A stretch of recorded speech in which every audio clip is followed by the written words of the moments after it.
और साथियों, आज मैं आपके सामने उस वीर पुरुष की कहानी प्रस्तुत करने जा रहा हूँ जिसकी में गुलामी की जंजीर से मुक्त भारत का सपना था। वो सपना जिसके लिए उसने अपना सब कुछ बलिदान कर दिया, वह थे चंद्रशेखर आजाद। भारत की धरती सदा से वीरों की जन्म भूमि रही है। जब भी विदेशी शक्तियां ने इस देश को दबाने के प्रयास किया तो यहाँ से कोई न कोई शेर उठा जिसने अंधकार को चीरकर स्वतंत्रता की मशाल जलाई। 20वीं सदी के प्रारंभ में भारतवर्ष अंग्रेजी हुकूमत की कठोर बेड़ियों में जकड़ा हुआ था। गांव-गांव, शहर-शहर, किसान, मजदूर और विद्यार्थी सब अन्याय और शोषण का शिकार हो रहे थे। परंतु इसी काल खंड में 23 जुलाई 1906 को मध्य प्रदेश में एक छोटे से गांव भमरा में एक बालक जन्म लेता है। उसका नाम रखा गया चंद्रशेखर तिवारी। उसकी माँ जगरानी देवी प्रवृत्ति की महिला थी। उन्होंने अपने बेटे को संस्कार दिए कि जीवन केवल खाने पीने और जीने के लिए नहीं होता, बल्कि एक बड़े उद्देश्य के लिए होता है। चंद्रशेखर ने ये शिक्षा अपने हृदय में उतार ली। पिता सीताराम तिवारी साधारण किसान थे, लेकिन बेटे की आंखों में कुछ असाधारण चमक थी। बचपन में ही आजाद का नाम विद्रोह और साहसी स्वभाव का हो गया। जब उसके हम उम्र के बच्चे खेल में रमते, तब तीर कमान और धनुष के निशाने की कला सीखता था। यही कारण है कि किशोर अवस्था में उसका काया मजबूत और आत्मदृढ़ हो गई। अब आइए उस घटना की ओर चलते हैं जिसने इस बालक को आजाद बना दिया। साल था 1921। महात्मा गांधी ने अंग्रेजों के विद्रोह असहयोग आंदोलन का बिगुल बजाया। 14 वर्ष का ये बालक भी सत्य और अहिंसा की इस सेना में शामिल हो गया। उसने नारे लगाए, जुलूसों में भाग लिया और अंग्रेजी शासन के खिलाफ आवाज उठाई, लेकिन जल्द ही वो पुलिस की पकड़ में आ गया। आंदोलन में जब अंग्रेज जज ने ये उससे पूछा तो वो हंसते हुए बोला, मेरा नाम आजाद है, पिता का नाम स्वतंत्रता है और मेरा घर जेल खाना। ये सुनकर पूरा न्यायालय स्तंभ रह गया। एक नन्हे बालक का इतना साहस, उसी दिन से उनका नाम चंद्रशेखर आजाद अमर हो गया। लेकिन इतिहास का मार्ग सरल नहीं था। गांधी ने असहयोग आंदोलन वापस ले लिया। युवाओं में निराशा हो गई, परंतु आजाद ने यदि अहिंसा का काम नहीं बनता तो हमें अन्य मार्ग पर अपनाना होगा। स्वतंत्रता बिना संघर्ष के नहीं मिल सकती।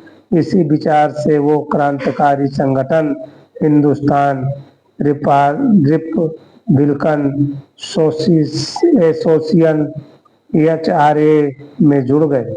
उन्होंने राम प्रसाद बिस्मिल, अशरफ उल्लाह खां जैसे वीरों के साथ कार्य लिया। संगठन का उद्देश्य था भारत को अंग्रेजी शासन से मुक्त कराना। आगे चलकर उन्होंने भगत सिंह और राजगुरु जैसे नौजवानों के साथ मिलकर इसका नाम Hindustan socialist Republican association HSRA रखा। अब क्रांति की आंधी चलने लगी। 1925 में हुआ काकोरी कांड। इसी आंधी में प्रतीक इस योजना के अंतर्गत अंग्रेजों का खजाना लूटने का निश्चय किया गया। तभी उसने क्रांतिकारी गतिविधियों को गति मिल सके। आजादी इस पूरी योजना के सूत्रधारों में से एक थे। 19 अगस्त 1925 को काकोरी स्टेशन पर चलती ट्रेन रोकी गई और सरकारी खजाना लूट लिया गया। पूरे अंग्रेज शासन में हलचल मच गई। कई क्रांतिकारी पकड़े गए और फांसी चढ़े, लेकिन आजाद बच निकले और भूमिगत हो गए। इसके बाद 1928 में जब लाला लाजपत राय साइमन कमीशन के विरोध में लाठीचार्ज में शहीद हो गए तो आजाद और उनके साथियों ने प्रण किया कि इस अन्याय का प्रतिशोध लिया जाएगा। लाहौर में अंग्रेज अधिकारी साइंसर की ये हत्या हो गई। ये योजना भी आजाद की ही देन थी। आजाद का अनुशासन साधारणता था, साथ ही उन्हें गुरुजी कहकर पुकारते थे। वो हमेशा कहते थे, क्रांति की ज्वाला को जलाए रखना है, चाहे जान भी क्यों न चली जाए। वो हथियार चलाने में निपुण थे। उनके निशाने की सटीकता ऐसी थी कि कहा जाता है कि अगर आजाद गोली चलाए तो लक्ष्य चूक सकता है। उनकी प्रतिज्ञा थी कि दुश्मन के गोली का सामना हम करेंगे, आजाद ही रहेंगे। और मित्रों, ये प्रतिज्ञा उन्होंने अपने जीवन में से निभाई। 27 फरवरी 1931 का दिन था, भारत के इतिहास में अमर हो गया।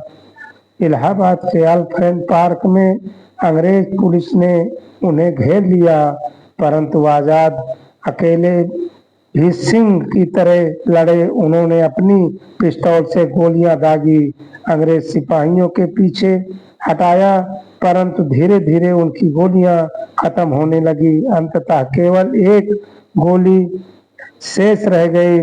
तब उन्होंने निश्चय किया कि मैं अंग्रेजों के हाथों जीवित नहीं पकड़ा जाऊंगा, और उसी अंतिम गोली से स्वयं को शहीद कर लिया।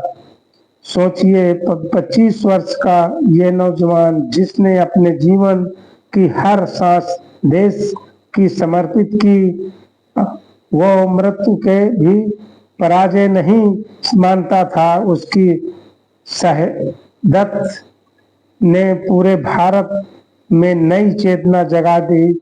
हर नौजवान ने प्रण किया कि हम भी आजाद के पद चिन्हों पर चलेंगे।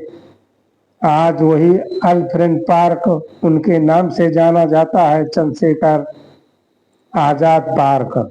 बंधुओं, आजाद का जीवन हमें ये सिखाता है कि स्वतंत्रता का मार्ग आसान नहीं होता है, इसलिए बलिदान करना पड़ता है। यदि आज हम स्वतंत्रता भारत की हवा में सांस ले रहे हैं, तो उसमें चंद्रशेखर आजाद जैसे अमर शहीदों का अमूल्य योगदान है।